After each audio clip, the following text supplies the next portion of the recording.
प्रभु यीशु मसीह के जीवन काल में उसने अपने कुछ शिष्यों को विशिष्ट स्थान दिया था।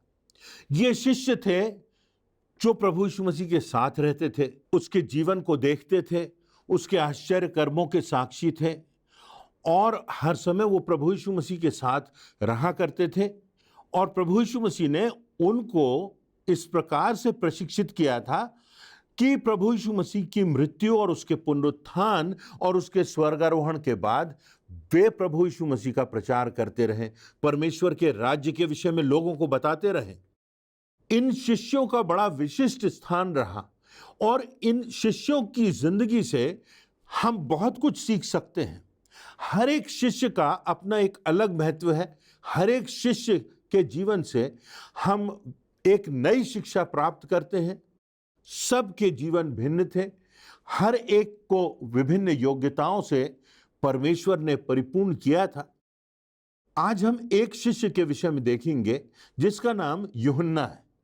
यूहन्ना प्रभु यीशु मसीह का बेहद प्रिय शिष्य था और यूहन्ना ने अपने जीवन में बहुत महत्वपूर्ण कार्य किए। यूहन्ना के जीवन से, उसकी लेखनी से आज भी बहुत से लोग प्रभावित होते हैं। सारे संसार में उसकी लेखनी का प्रभाव फैलता जाता है और उसने अपने जीवन में जो कुछ किया, जो कुछ कहा, जो कुछ लिखा, वो बहुत प्रेरणा से भरा हुआ है। यूहन्ना ही एक ऐसा शिष्य था जो प्रभु यीशु मसीह के साथ अंतिम समय तक क्रूस की छाया में खड़ा रहा। तो हम आज यूहन्ना के जीवन से कुछ शिक्षाओं को देखेंगे और मनन करेंगे। हम यदि कहते हैं कि प्रभु यीशु मसीह के पीछे हम चलते हैं, हम प्रभु यीशु मसीह के मार्ग पर आगे बढ़ते हैं, उसका अनुगमन करते हैं, तो हम देखेंगे कि क्या ये बातें जो यूहन्ना के जीवन में पाई जाती हैं, क्या वो हमारे जीवन में पाई जाती हैं या नहीं। ऐसी कुछ बातों की व्याख्या आज हम करेंगे। यहां पर जो पहली बात है वह यह है कि यूहन्ना ने यीशु को अपनी धन संपत्ति से, अपनी संपन्नता से कहीं ज्यादा महत्व दिया। उसके जीवन में प्रभु यीशु मसीह की प्राथमिकता थी। यदि हम परमेश्वर के वचन में और इतिहास में यूहन्ना के विषय में देखें तो हम पाएंगे कि यूहन्ना के पिता का एक बहुत बड़ा व्यापार था। वह व्यापार के क्षेत्र से आया था और उसका सारा परिवार व्यापार में संलग्न था। इतिहासकारों ने लिखा है कि उन दिनों में आर्थिक स्थिति के आधार पर कोई मध्यम वर्ग नहीं हुआ करता था, या तो उच्च वर्ग होता था या निर्धन वर्ग होता था। यूहन्ना एक उच्च स्तरीय परिवार में बढ़ा पला, जो संपन्न था, जो व्यापार में लगा हुआ था। संभवतः उनके पास बहुत धन संपत्ति थी। इतिहासकार ही नहीं बल्कि आज भी जो अर्थशास्त्री हैं वे इस बात को स्वीकार करते हैं कि फिलिस्तीन में यह बहुत असामान्य बात थी कि किसी व्यक्ति के दो घर हों। दो घर होना एक संपन्नता की निशानी थी। यूहन्ना के परिवार में उसके दो घर थे। उसके परिवार के लिए उसका एक घर गलील प्रांत के उत्तरी भाग में था और दूसरा यरूशलेम में था। इस बात के संकेत भी मिलते हैं कि यूहन्ना के परिवार का संबंध राजकीय लोगों से भी था। तो एक प्रतिष्ठित परिवार से, एक उच्च वर्गीय परिवार से, एक संपन्न परिवार से यूहन्ना आता है और प्रभु यीशु मसीह के जीवन में कुछ देखता है जो धन संपदा से कहीं बढ़कर है और वह प्रभु यीशु मसीह का अनुगमन करने लगता है। यह बात भी पाई जाती है कि यूहन्ना के घर और उसके व्यापार में बहुत से लोग थे जो दास थे, जो उस व्यापार में लगे हुए थे, जो उस परिवार के अंतर्गत कार्य करते थे। परंतु प्रभु यीशु मसीह के जीवन में इन सब बातों से कहीं अधिक कुछ महत्वपूर्ण बात यूहन्ना ने देखी और तब उसने प्रभु यीशु मसीह के पीछे चलने का निर्णय लिया। यूहन्ना कहता है कि प्रभु यीशु मसीह का जीवन सर्वोत्कृष्ट था। ऐसा विशिष्ट, ऐसा विलक्षण, ऐसा अद्भुत व्यक्ति उसने कभी नहीं देखा था। वो सोच भी नहीं सकता था कि ऐसा अद्वितीय व्यक्ति संसार में होगा। उसने प्रभु यीशु मसीह के आश्चर्य कर्मों को देखा। तब उसने जाना कि मेरी धन, संपन्नता और संबंधों और मान और मर्यादा से बढ़कर यदि कोई बात है तो इस प्रभु यीशु मसीह के अनुगमन करने की बात है। मुझको इन सब को छोड़कर इस प्रभु यीशु मसीह के पीछे चलना है, उसकी शिक्षाओं में बढ़ना है और परमेश्वर के मार्ग पर चलना है। परमेश्वर को स्वीकार करते हुए जिसने हमें जीवन दिया, उस परमेश्वर के मार्ग को, जिसके गुणों को प्रभु यीशु मसीह ने प्रदर्शित किया, उन गुणों को अपने जीवन में उतारना है, अपने हृदय में उतारना है। तो पहली बात हमने देखी कि यूहन्ना ने पद, प्रतिष्ठा, संपन्नता को देखते हुए प्रभु यीशु मसीह को उससे भी प्रमुख जाना और प्रभु यीशु मसीह को अपनी जिंदगी में प्राथमिक स्थान दिया। दूसरी बात, यूहन्ना ने प्रभु यीशु मसीह को अपने स्वयं के महत्व, अपनी प्रशंसा से कहीं अधिक प्रशंसा दी, कहीं अधिक महत्व दिया, कहीं अधिक प्रमुख माना। यूहन्ना की लेखनी में हम पाते हैं कि उसने कहीं अपनी प्रशंसा नहीं की, कहीं अपनी संपन्नता की बात नहीं की, कहीं अपने त्याग की बात नहीं की, कहीं उसने अपनी तारीफ नहीं की। यूहन्ना रचित सुसमाचार यूहन्ना ने लिखा है, जो बाइबल की एक विशिष्ट पुस्तक है जिसमें प्रभु यीशु मसीह की जीवनी है। यूहन्ना ने पूरी पुस्तक लिखी और उस सारी पुस्तक में अपना नाम भी नहीं लिखा। यूहन्ना रचित सुसमाचार के पहले अध्याय को यदि आप देखें तो उसमें कुछ स्थानों पर यूहन्ना का वर्णन है, पर यह दूसरा यूहन्ना है, यह यूहन्ना बपतिस्मा देने वाला यूहन्ना है। उसके संदर्भ में यूहन्ना ने उसका नाम लिखा है, परंतु अपनी पुस्तक में उसने अपने बारे में कहीं भी कोई जिक्र नहीं किया और जहां उसको अपने विषय में कुछ लिखना था, उसने लिखा वह शिष्य जिससे यीशु प्रेम रखता था। जब हम पुस्तक लिखते हैं तो हमारा परिचय दिया जाता है। यदि हमने पुस्तक लिखी है तो हम सोचते हैं हमने बहुत बड़ा काम किया, हमारा बड़ा बड़ा नाम होता है, हमारी फोटो लगी होती है, हमारे द्वारा प्रस्तावना लिखी होती है, उसमें बहुत विशिष्ट व्यक्ति हमारी प्रशंसा करते हैं। हमारे नाम का होना हमारी पुस्तक में हम बहुत महत्वपूर्ण समझते हैं। सारे संसार में ये बात प्रचलित है। हमें महत्व मिले अगर हमने पुस्तक लिखी है, हमारा नाम इतिहास में लिखा जाए। परंतु यूहन्ना ने जब पुस्तक लिखी तो उसने प्रभु यीशु मसीह की दिव्यता का, उसकी डिविनिटी का, उसके ईश्वरत्व का प्रकाशन किया। उसने इस बात का प्रकाशन किया कि प्रभु यीशु मसीह संपूर्ण मानव तो था, परंतु वो संपूर्णता में परमेश्वर भी था। उसके परमेश्वरत्व के भाग को यूहन्ना ने प्रकाशित किया है। उसके अनंत काल के राज्य के विषय में उसने व्याख्या की है और इसलिए प्रभु यीशु मसीह के जीवन को देखकर, उसकी दिव्यता को देखकर उसने यह उचित नहीं समझा कि उसके स्वयं के नाम का जिक्र हो। इसलिए उसने अपनी प्रशंसा को महत्व नहीं दिया। तो यहां यूहन्ना के जीवन में जो एक बात सामने आती है वो ये कि उसने अपने पद और अपनी प्रतिष्ठा और अपने धन को छोड़ दिया। हमने प्रभु यीशु मसीह के लिए, परमेश्वर के मार्ग पर चलने के लिए किन बातों को छोड़ा? क्या हमारे लिए आज परमेश्वर से बढ़कर धन की प्राथमिकता है? हमारे जीवन में हमारे महत्व की प्राथमिकता है? हमारे जीवन में इस बात की प्राथमिकता है कि हम कितना कुछ नाम, पद, यश और धन प्राप्त कर सके? या हमारे जीवन में यह बात प्रमुख है कि हम परमेश्वर के मार्ग पर चलें और प्रभु यीशु मसीह की शोभा, उसकी गवाही हमारे जीवनों से मुखरित हो, उसकी क्षमा का, उसके प्रेम का, उसके उद्धार का संदेश हमारे जीवनों से मुखरित हो। लोग यह जान लें कि यह प्रभु यीशु मसीह है जो मार्ग है, जो सत्य है और जिसमें जीवन है और अनंत जीवन है। वचन में लिखा है, जिसने प्रभु यीशु मसीह को देखा उसने परमेश्वर को देखा। और यूहन्ना के लिए यही बात प्रमुख थी कि वह इस बात को प्रकाशित करे कि परमेश्वर स्वयं इस धरा पर उतर आया है और उस परमेश्वरत्व को प्रभु यीशु मसीह के जीवन में हम देख सकते हैं। लोग इस बात को जान लें कि वो पृथ्वी का और स्वर्ग का अधिकारी है। जब सृष्टि की सृजना हुई तो प्रभु यीशु मसीह का उसमें महत्वपूर्ण स्थान है और इसीलिए जब वह अपने पुस्तक को लिखने का प्रारंभ करता है तो अपनी लेखनी में लिखता है कि आदि में वचन था और वचन परमेश्वर के साथ था और वचन अर्थात प्रभु यीशु मसीह परमेश्वर था। सब बातें उसी के द्वारा सिरजी गई।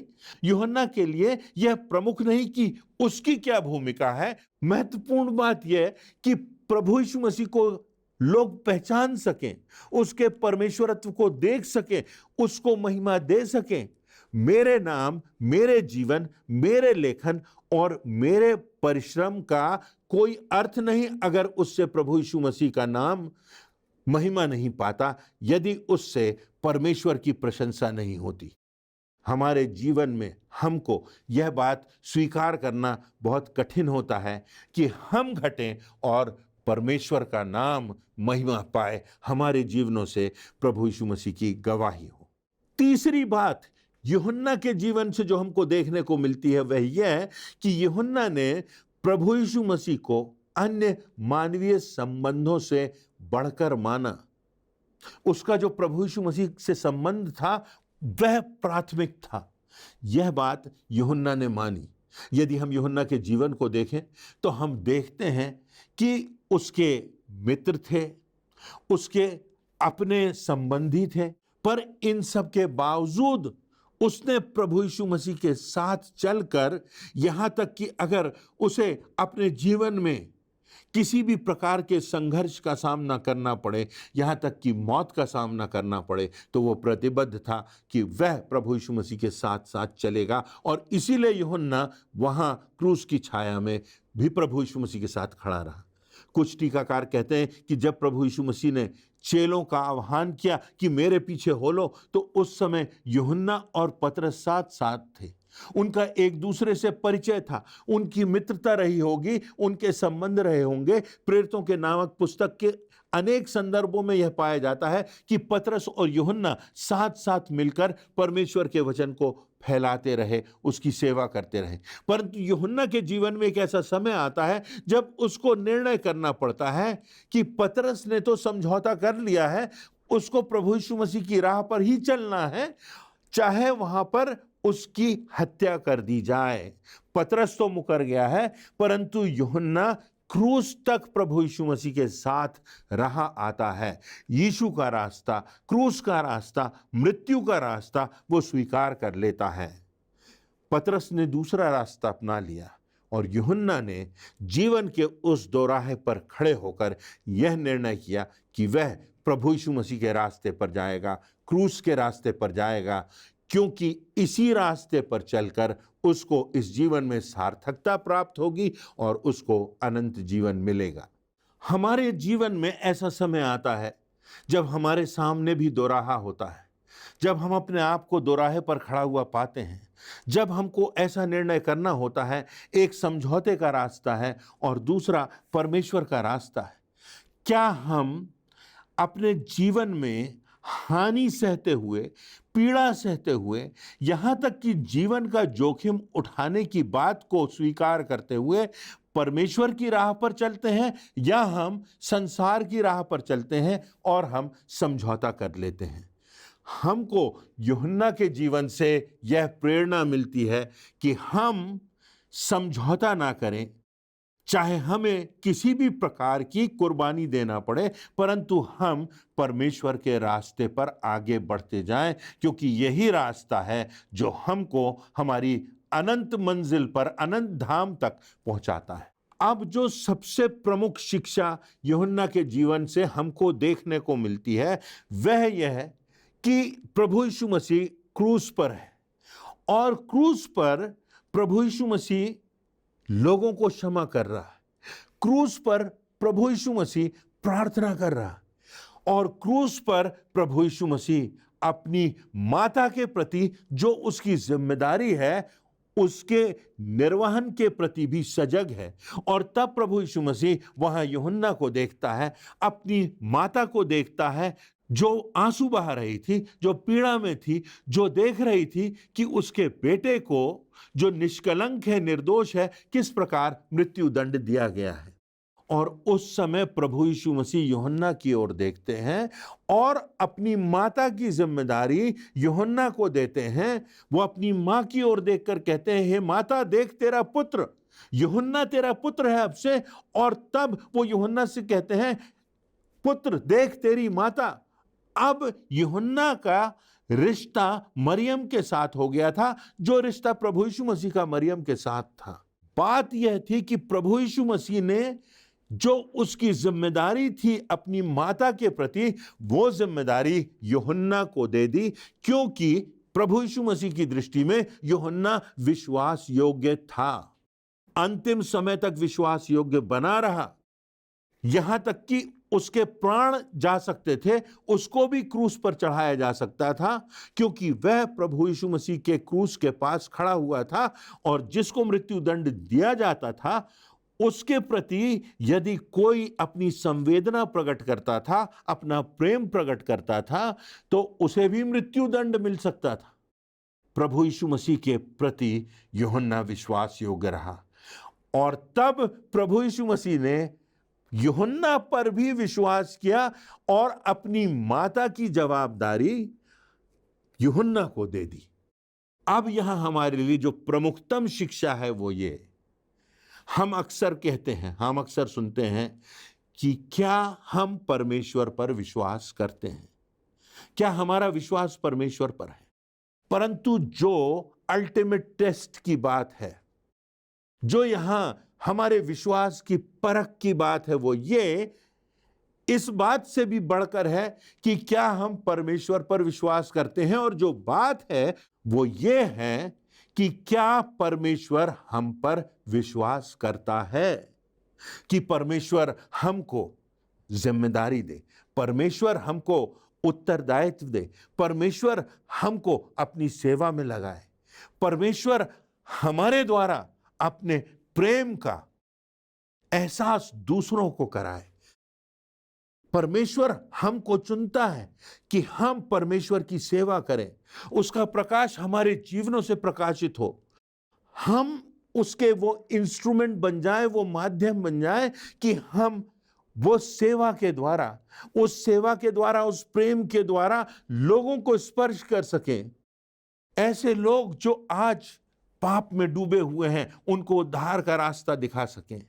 क्या परमेश्वर हम पर विश्वास करता है कि वो उस सेवा को हमको सौंप सके और हम उसकी दृष्टि में विश्वास योग्य बने रहें अपने जीवन के अंतिम समय तक।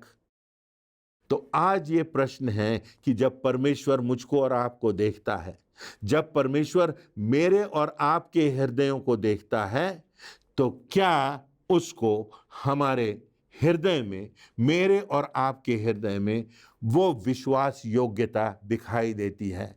हम उसके विश्वास योग्य पात्र, उसके विश्वास योग्य दास और दासी हैं, उसके विश्वास योग्य अनुयायी हैं, या मात्र हम कह देते हैं हम परमेश्वर पर विश्वास करते हैं?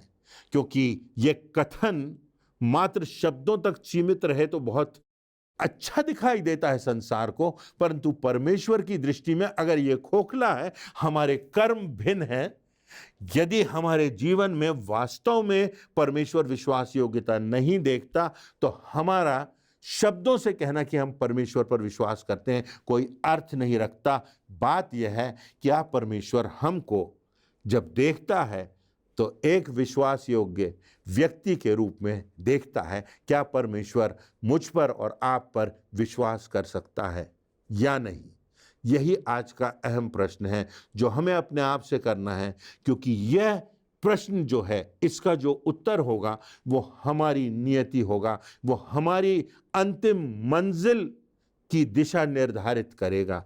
ये बहुत अहम प्रश्न है। तो आइए हम आज इस बात पर विचार करें, अपने हृदय को देखें, अपने आत्मिक जीवन को देखें और देखें कि हमारे कदम किस दिशा में आगे बढ़ रहे हैं। इन वचनों से परमेश्वर आप सबों को प्रेरणा दे और उसके मार्ग पर चलने के लिए प्रोत्साहन भी प्रदान करे, ऐसी मेरी याचना है।